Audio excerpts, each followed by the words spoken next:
आज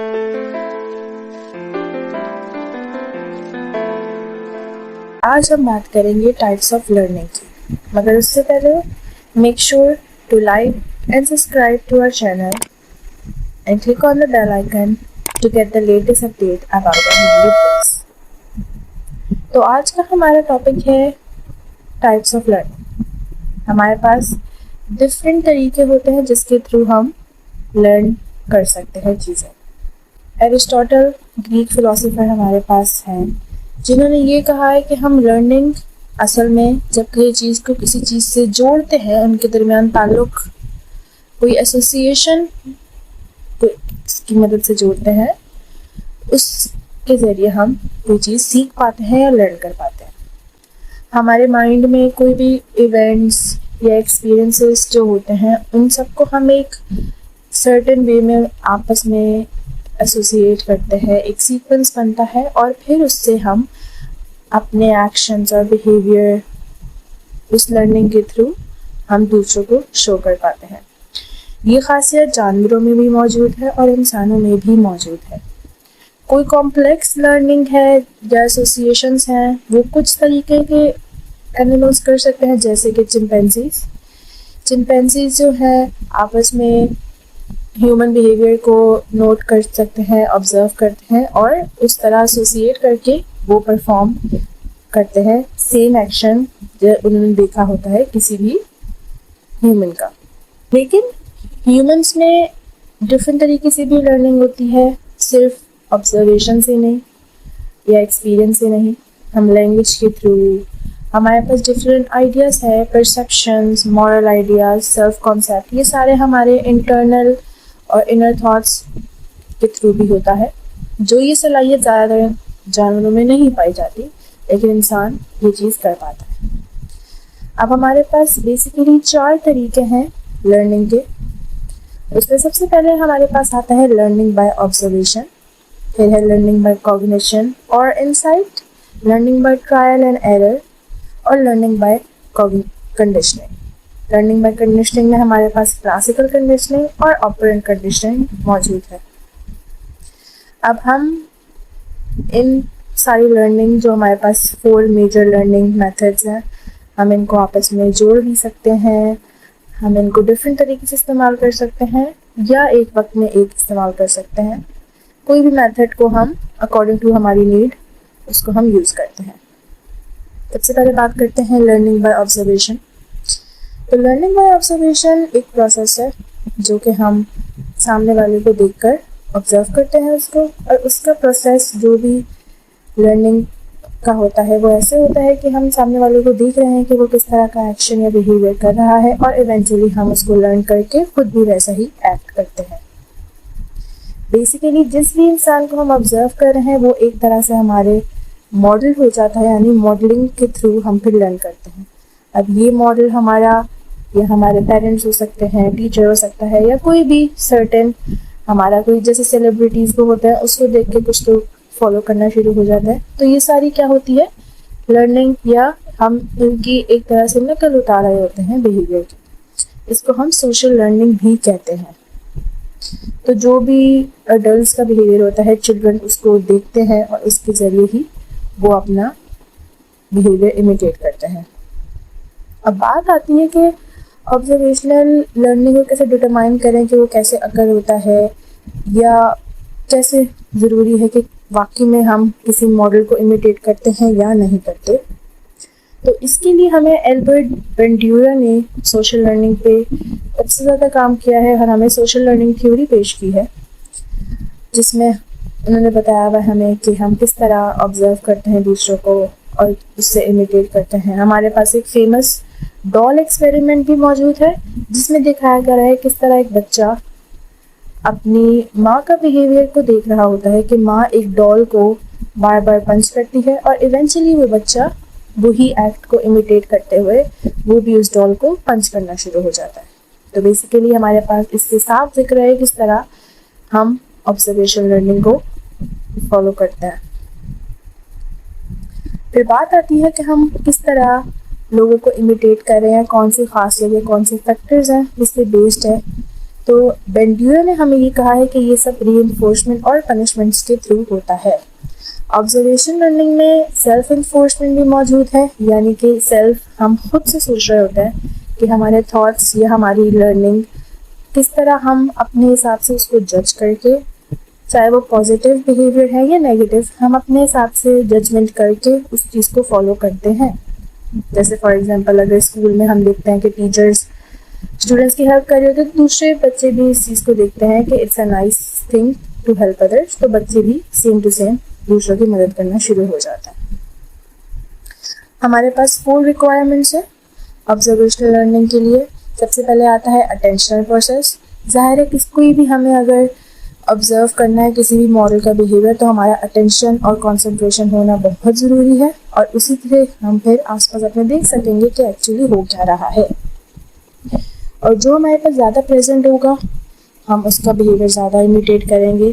तो for example अगर किसी चाइल्ड के फादर अपनी जॉब पे मसरूफ़ रहते हैं, नहीं ज़्यादा इंटरेक्शन होता, लेकिन उनके अंकल या आंटी से उस बच्चे का ज़्यादा इंटरेक्शन होता है, तो वो अपने अंकल आंटी को ज़्यादा इमिटेट करेगा एज़ कम्पेयर टू हिज और हर फादर। फिर आता है रिटेंशनल प्रोसेस। रिटेंशनल प्रोसेस में लर्नर जो है, जो भी इवेंट उसने सीखे होते हैं वो अपने मेंटल माइंड स्टेट में सेव कर लेता है, उस एक्सपीरियंस को दिमाग में एक तरह से इमेजिन करता है, एक कॉग्निटिव मैप उसके दिमाग में कंस्ट्रक्ट हो जाता है।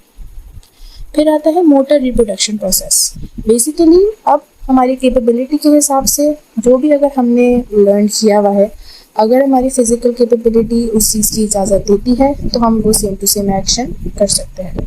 जैसे अगर फॉर एग्जांपल किसी का हाथ नहीं है तो वो ज़ाहिर है उसको वैसे हिला नहीं सकेगा जैसे उसने देखा होगा, तो ज़रूरी है कि फ़िज़िकली आपकी कैपेबिलिटी मौजूद होगी, तभी वो लर्निंग सेम टू सेम आपकी एक्शन होगा। फिर बात आती है मोटिवेशन की। तो मोटिवेशन, जिस भी एक्शन को आप ज़्यादा पसंद किया है किसी भी शख्स ने, अब उसका रिवॉर्ड चाहे पॉजिटिव है नेगेटिव है, वो बिहेवियर उसको पसंद आया है या नहीं आया है, तो जिस तरीके की भी उसके अंदर माइंड में मोटिवेशन पैदा हुई है वो उसी के हिसाब से उस बिहेवियर को एक्ट आउट करेगा। हमारे पास 2 और चीज़ें मौजूद हैं जो एल्बर्ट बेंड्यूरा ने पॉइंट आउट की हैं लर्निंग के लिए। इसमें विकेरियस लर्निंग और इमिटेशन मौजूद है। इमिटेशन में बेसिकली हमारे पास है कि सेम टू सेम हम प्योर इमिटेशन कर रहे हैं और ब्लाइंडली कंप्लीटली सामने वाले की सेम टू सेम एक्टिंग कर रहे हैं। और विकेरियस लर्निंग में आता है कि हम दूसरों के एक्सपीरियंसेस से कुछ लर्न करें और उनके साथ सिंपथाइज करें या उनकी फीलिंग को समझ सकें और एवेल्यूएशन कर सकें, यानी कि हम सिर्फ दूसरों की एक्सपीरियंस से ही अपने बिहेवियर को मेजर कर रहे हैं कि किस तरह एक्ट आउट करना है। अब आते हैं लर्निंग बाय कॉग्निशन पे। तो लर्निंग बाय कॉग्निशन में हमारे पास बेसिकली 2 तरह के मौजूद हैं साइकोलॉजिस्ट। एक गेस्टल साइकोलॉजिस्ट हैं जिन्होंने अपना ये नज़रिया पेश किया कि लर्निंग हम सिर्फ तभी कर सकते हैं कि एज अ होल हमारे पास कोई चीज़ होगी, तभी हम उस चीज़ को लर्न कर सकेंगे।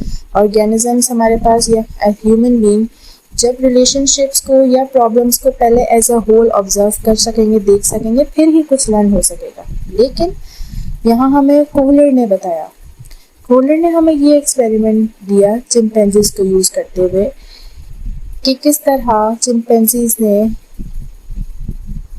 केज में जब उनको बंद किया गया तो उन्होंने डिफरेंट स्टिक्स को यूज़ किया, छोटे छोटे सॉल्यूशंस देखे उनके पास जो मौजूद थे, उन्होंने छोटे छोटे पीसेस को जॉइन अप किया और फिर बेसिकली लर्न करके अपना सॉल्यूशन निकाल दिया। यानी कि उन्होंने अपनी इनसाइट के थ्रू, अपनी मेंटल एक्टिविटी के थ्रू हेल्प आउट, अपनी एबिलिटी इनसाइट को यूज़ करते हुए सॉल्यूशन अपने आप को दिया और लर्न किया, खुद से सॉल्व किया।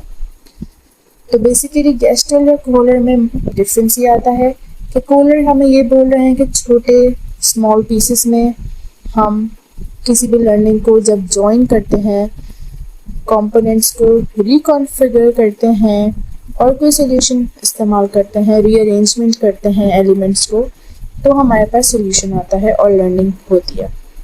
जबकि गेस्टॉल कहता है कि जब सोल्यूशन हमारे पास पूरा होगा, हमारे पास एक कंप्लीट स्टिमुलाई होगा, तभी हम सीख सकेंगे, इंडिविजुअली छोटे पीसेस में नहीं। फिर हमारे पास कॉग्निशन लर्निंग में टॉलमैन ने भी बहुत से फेमस काम किए हैं और उसमें उन्होंने बहुत हमें बताया कि जितना हम किसी भी टास्क को रिपीट करते जाएंगे, लर्निंग उतनी ही स्ट्रॉन्ग होती जाएगी और ऑर्गेनिज्म अपनी लर्निंग को अपने आसपास को ज़्यादा स्ट्रॉन्ग तरीके से ऑब्जर्व और लर्न कर सकेगा। फिर हम आते हैं लर्निंग बाय ट्रायल और एरर। इसमें हमारे पास एडवर्ड ली थॉर्नडाइक सबसे फेमस साइंटिस्ट है जिन्होंने बहुत से काम किए लर्निंग और एरर के थ्रू। इसमें बेसिकली कनेक्शन हमें बताया गया है स्टिमुलस और रिस्पॉन्सेस में कि किस तरह हम जब बार बार ट्राई करते हैं, कोई भी काम करते हैं, सीखते हैं, हो सकता है शुरू में हम एरर कर रहे हों, लेकिन विद टाइम और विद प्रैक्टिस वो स्लोली हम चीज़ एक्चुअल प्रॉपर वे में सीख जाते हैं। इसमें सबसे ज़्यादा एक्सपेरिमेंट हमारे पास फेमस मौजूद है पजल बॉक्स का, जिसमें एक कैट को बंद किया गया है। वो कैट बेसिकली केज में जाती है और वो बस इधर उधर घूम रही होती है, उसको नहीं पता होता कि एग्जैक्टली करना क्या है। बट कुछ देर बाद उसका पाँव एक लेवर पे पड़ता है। जब उस लेवर वो एक्टिवेट होता है तो दरवाज़ा खुलता है और फूड उसको मिल जाता है। तो शुरू में कैट इस चीज़ को एज सच नहीं परफॉर्म कर रही होती, लेकिन विद टाइम उसका रिएक्शन और उसकी लर्निंग फास्ट होती जाती है और वो ये सीख जाती है बेसिकली कि जैसे मैं इस लेवर पे अपना पाँव रखूँगी, दरवाज़ा खुलेगा और मुझे खाना मिल जाएगा। तो इस तरह लर्निंग होती जाती है और ट्रायल और एरर के थ्रू कैट अपना दरवाज़ा केज का खोलना सीख लेती है। और बेसिकली हमारे पास थॉर्नडाइक ने लॉ ऑफ इफेक्ट थॉर्नडाइक दिया है, जिसमें ये कहा गया है कि लर्निंग जो है उसके जो भी कॉन्सिक्वेंसेस होते हैं उस पर डिपेंड करती है। यानी कि learning is control by the consequences. कि स्टिमुलाई जिस तरह का भी होगा, अगर उसका रिवॉर्ड होगा तो वो ज़्यादा रिपीट होगा, अगर उसका कोई नेगेटिव रिस्पॉन्स होगा तो वो लर्निंग नहीं होगी इतनी। क्योंकि ज़्यादातर चाहे इंसान हो या ह्यूमन हो, हम यही कोशिश करते हैं कि पॉजिटिव रिवॉर्ड ही मिले और नेगेटिव को अवॉइड करते हैं। और लॉ ऑफ एक्सरसाइज में कहा गया है कि जितना हम किसी भी रिस्पॉन्स को रिपीट करेंगे उतनी ही हमारी एसोसिएशन स्ट्रॉन्ग होती जाती है। लास्टली हमारा आता है लर्निंग विद कंडीशनिंग। कंडीशनिंग में हमारे पास 2 क्लासिकल कंडीशनिंग और ऑपरेंट कंडीशनिंग मौजूद है, मगर इसको हम डिस्कस करेंगे नेक्स्ट वीडियो में। So stay tuned for part 3 of learning, जिसमें हम अपने सबसे फेमस पेवलोव के एक्सपेरिमेंट को डिस्कस करेंगे। So take care and Allah Hafiz.